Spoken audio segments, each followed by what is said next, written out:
before a few years ago, we watched so much like playoff high level basketball team Rockets that they didn't have that kind of depth, right? When you're like the Harden era contending type team, you don't have, they don't usually have this luxury because all their salary is going into a few guys. So they have to play their game and make you play their game.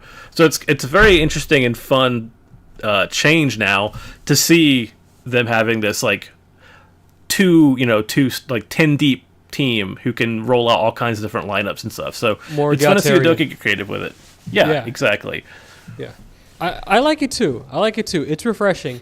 Although I will say I can't wait till the Rockets get back to the point where they have a top 2 or 3 that's good enough to where we're talking about a team that's that deep in the playoffs again, right? I don't care about the depth, right? Like long term, like great, it's fine to have this right now, yeah. But like the Rockets can't afford all these guys, and we're going to talk about that in a minute. No. Like they're going to have to make the Rockets are going to have to make some tough calls, and the depth's going to be whittled down to whoever you decide your top guys are going to be, which we'll talk about that in a second.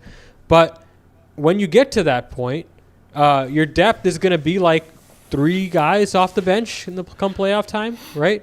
And so you're really talking about kind of making these decisions right now, right?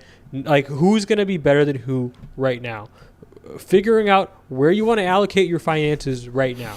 This data is important, and that's why I like the way Ime's coaching, because he's helping the Rockets figure out what players are worth playing in these late game situations, right? And the players you consistently see close games right now is Alperen Şengün, Jabari Smith, Fred Van Vliet, but that's not a long-term player for the Rockets.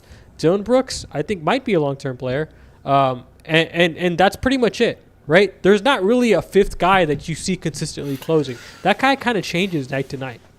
And I like that because that means there's a spot that's up for grabs. Yeah. And I'm glad you mentioned that salary issue too, because I was actually thinking of this earlier today that if all 6 of these guys we've been talking about do actually pan out as rotation level players or better, right? Some of them are obviously better than that. Where do they each land? We still have yet to see. But it seems quite possible, if not likely, that all 6 of them will at least be a rotation caliber player. And if that happens, if they're all like starting caliber, you have a good problem, but a big problem because you do have to pay them at some point, and you can't pay all of them, especially not with Fred and Dillon there. Right. It's like the reverse of Sam Presti, right? Like Sam Presti's going to have this problem, so he's having to make these calls before the picks come in, right? Like the Rockets have drafted all these picks already, right? So they have to make these trades now, right? Or these decisions now, right? And so there's a way to maneuver this where you can keep the war chest stacked, right? Like not stacked, but like filled, sufficient. Right? Yeah, sufficient. Yes, you're right. That's a good word. There's a way to do this where you can keep the war chest sufficient and the core guys, happy, but it's very delicate, and you have to make the right calls. Because if you fuck up, you could have a James Harden situation, and you don't want a James Harden situation, right? And when I say James Harden situation, I mean James Harden in Oklahoma City in 2011 situation. You don't want that. You don't want to trade away the wrong guy, right? So you got to really analyze this data right now.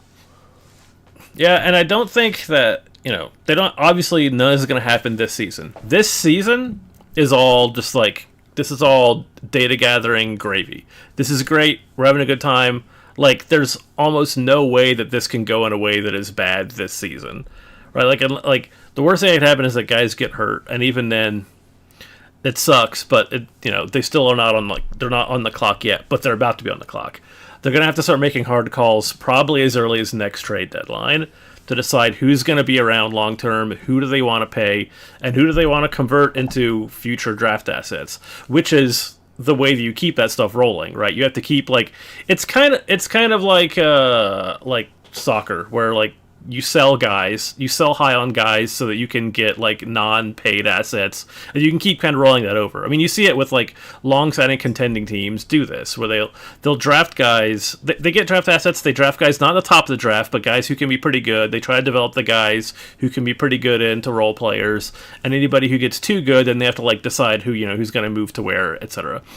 Exactly. It's going to be an ongoing. Yeah, it's going to be an ongoing process, and they're going to have to move some guys. Like they simply do not have enough minutes, and they do not have enough salary for all the guys here. Should they all continue on the trajectories that like they're going to continue on, and that includes Jalen, like a couple of these guys, like you said, like Amen or Jalen or whoever it might end up being, just being like kind of okay, right? Even in the case that a couple of them are just like kind of okay, and then a couple more of them are like solid starters, and a couple more of them like are like all-star level players, which is I think kind of the trajectory we're looking at.